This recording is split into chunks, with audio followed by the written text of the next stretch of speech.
This happened when I was a young child, maybe around 7 years old. My parents had me late. My two older siblings are both at least 10 years older than me. I was woken up in the middle of the night by a commotion downstairs. It was my parents. I cracked my door open and heard them freaking out about something, though I wasn't sure what it was. I went to the stairway and stood at the top, calling down, "Mom, Dad." My mom came to the bottom of the stairs and said to me, "Go back to bed." I listened without asking any questions. I could tell they were stressed about something, though. I tried to go back to sleep when I heard the front door downstairs slam shut, followed by dead silence. I presumed they had left the house, but wasn't sure why. Either way, I listened to my mom and went back to sleep. I woke up again to sounds downstairs. It was the sound of the front door closing and then footsteps, but no talking. Naturally, I assumed they were back home and just being quiet so they wouldn't wake me up. I heard occasional steps and thuds from downstairs, drawers and cabinets being opened and closed, and I thought for sure I heard the fridge opening too. I thought it was my older brother Jethro. He's 10 years older than me and was already driving at the time, so him getting home late and rummaging through the fridge wasn't abnormal at all. These are all things I was telling myself, logical explanations for what I was hearing. Eventually, I heard footsteps coming up the stairs, getting louder and closer until they reached the top and made their way to my door. My door quietly and slowly opened. I didn't sit up or move, I just had my eyes open, facing the door as I was still lying down. There weren't any lights on outside of my room, so whoever was walking around was doing so in the dark. All I saw was a black mass at my doorway, resembling the shape of someone's head. I said every name, starting from Jethro to Mom to Dad, then I just asked, "Who's there?" They didn't reply, they just closed the door. I was left there, confused but mildly creeped out. I heard footsteps going downstairs. I was convinced it was my dad, now just coming to check on me after getting home, though I wasn't sure why he was ignoring me. I didn't hear anything from downstairs for a while. Curiosity got the better of me, and I went downstairs in the dark. I kept all the lights off as I approached the kitchen and froze at the doorway, noticing a tall figure standing right in the middle of the kitchen. I said, "Dad," assuming it was him based on the size of the person. A deep voice said, "Go back upstairs." I ran back up the stairs to my room, closed the door, and jumped under the covers. All I was thinking was why my dad's voice sounded like that. The reality of a stranger being in the house didn't dawn on my innocent little mind until a little later when I heard the front door opening and a commotion from downstairs again, voices of my parents. I went to the top of the stairway again and was shocked to see I was still awake. I asked what happened, and they told me that Jethro had a little accident but was going to be fine. I found out a month later that he had gotten into a car accident, driving in conditions he shouldn't have been driving in. My parents had gotten a call from the hospital and rushed to see him first thing, leaving me to sleep. I asked my dad if he had come in my room before, and that was when I learned that they had been gone for hours. My mom started freaking out, yelling at my dad because he had neglected to lock the door when they rushed out of the house. Me telling my parents about the person at my bedroom door and in the kitchen caused my dad to search the house with his gun and my mom to call the police. The last thing I remember was being asked by a police officer to give my story. My parents tell me they felt like morons having to explain to the cops that they left me alone and left the door unlocked. I don't think anything of value was stolen, even though whoever broke into the house clearly didn't have intentions of harming me. Having a complete stranger in your house is already a terrifying ordeal. Now imagine going through that at 7 years old.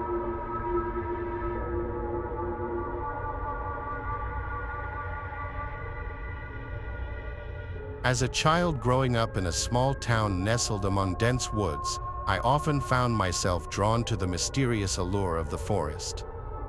But what I encountered there on one fateful day would haunt me for years to come. It was a warm summer afternoon, and my friends and I had decided to explore the woods behind our neighborhood.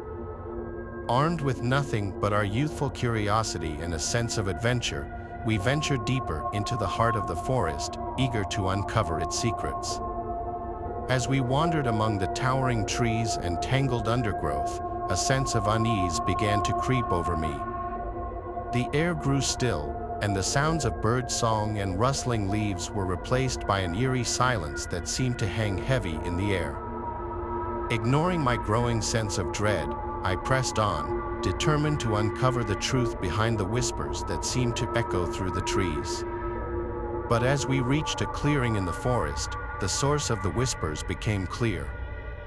A dilapidated old house hidden among the trees like a forgotten relic of the past. As we approached the house, a chill ran down my spine, and I felt a wave of terror wash over me. The air was thick with a sense of malevolence, and the shadows seemed to dance with a life of their own. With trembling hands, I pushed open the creaking door and stepped into the darkness beyond. What I found inside would stay with me for the rest of my life. A room filled with decaying furniture and cobweb-covered relics of a bygone era. But it was what lay at the center of the room that filled me with terror. A child's doll, its eyes wide with a look of pure malevolence. And as I stared into those lifeless eyes, I felt a presence watching me from the shadows. A presence that seemed to hunger for something far more sinister than mere flesh and blood. With a cry of terror, I fled from the house, my friends close behind me. But even as we ran, I could still hear the whispers echoing through the woods, a chilling reminder of the horrors that lurked within. To this day, I cannot shake the feeling that something evil dwells within those woods, something ancient and malevolent that preys on the innocent and the unsuspecting. And though I have long since left that small town behind, the memory of that day will haunt me forever, a reminder of the darkness that lurks just beyond the edge of our reality.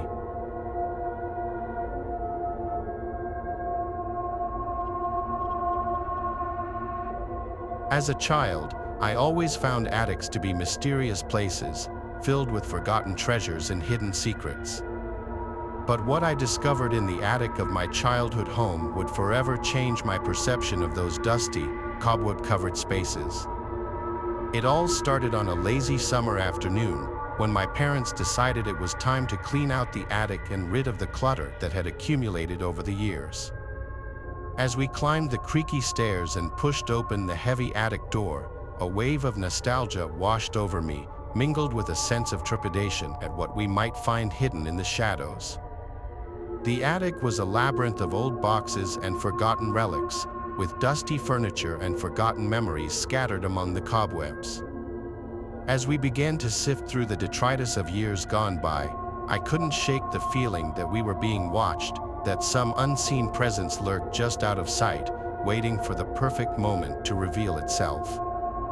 And then, as I reached the far corner of the attic, I saw it, a small, nondescript box tucked away behind a pile of old blankets. Curiosity getting the better of me, I reached out and opened the box, revealing its contents to the dim light of the attic. Inside were photographs old and yellowed with age, depicting scenes from another time. But as I looked closer, I realized that these were no ordinary photographs. They were images of my family, taken long before I was born, in a house that looked eerily similar to the one we were currently in. As I flipped through the photographs, a sense of unease settled over me, as if I was peering into a past that had been intentionally forgotten. And then, as I reached the bottom of the box, I found a photograph that sent a chill down my spine, a picture of a young boy standing in front of the same attic door, his eyes wide with fear.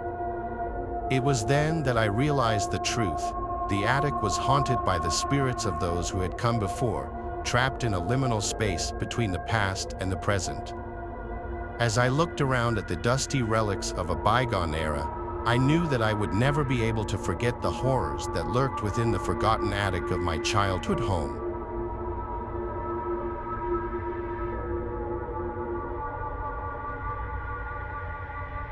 In the quiet town of Briarwood, nestled among the rolling hills, there stood an ancient willow tree.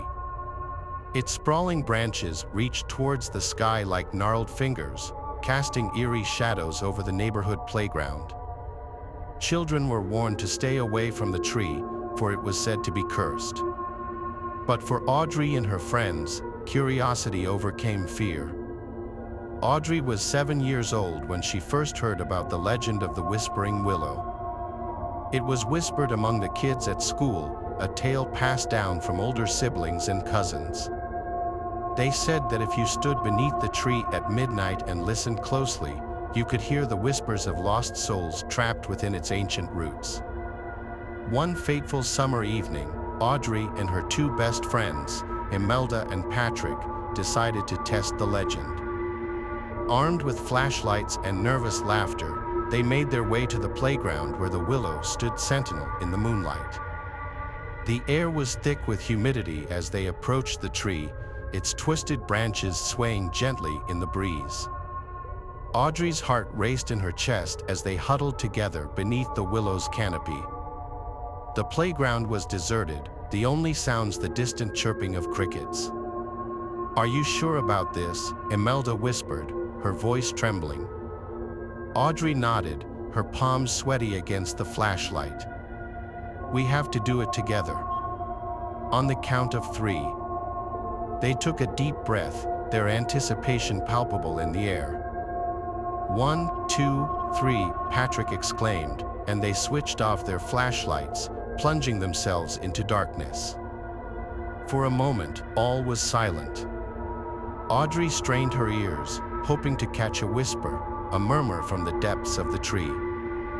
Then, just as doubt began to creep in, she heard it, a soft, haunting whisper, like the rustle of leaves in the wind.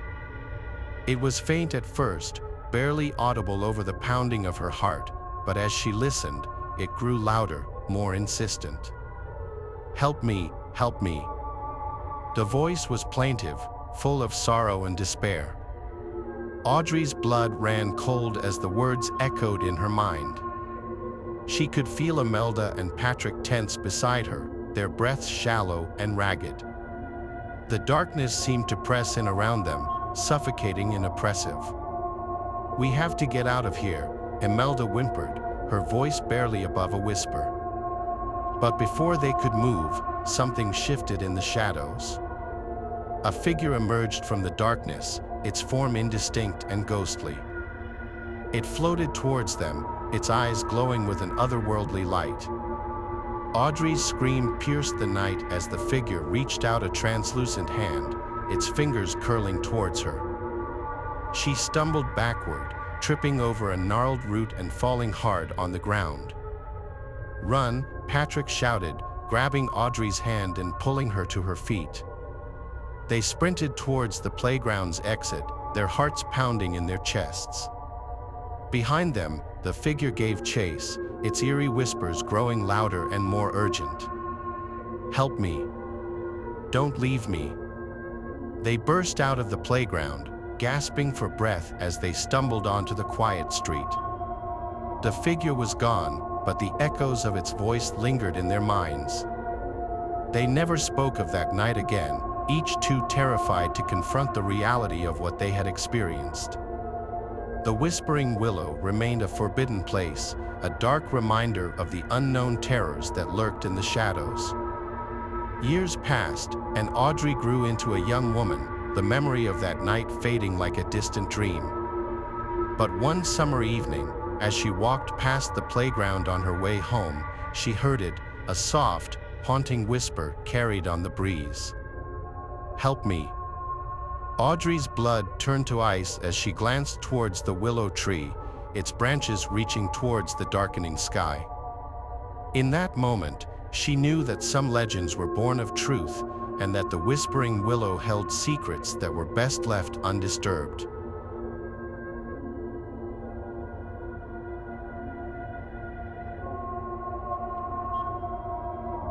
As a child, my family lived in a sprawling old house with a basement that seemed to hold endless secrets.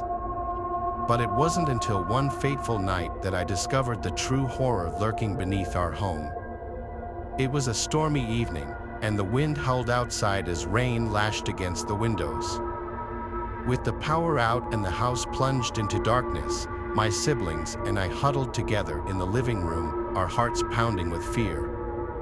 But as the night wore on, an eerie sound began to echo through the house. A soft scratching coming from somewhere deep below. At first, we dismissed it as the sound of branches scraping against the windows, but as the scratching grew louder and more insistent, we knew something was terribly wrong. Summoning our courage, we ventured into the basement, armed with nothing but a flashlight and a sense of dread. As we descended the creaking stairs, the air grew colder, and the darkness seemed to press in around us like a suffocating blanket. But what we found waiting for us in the depths of the basement was far worse than anything we could have imagined. A creature hunched and twisted, its eyes gleaming with malice as it lurked in the shadows. With a scream of terror, we fled from the basement, the creature hot on our heels. As we reached the safety of the main floor, we slammed the door shut behind us, praying that whatever lurked below would never escape its dark prison. To this day, I can still hear the scratching coming from the basement, a chilling reminder of the horrors that lurk just beneath the surface of our everyday lives. And though we have long since moved away from that house, the memory of that night will haunt me forever, a reminder of the darkness that dwells within us all.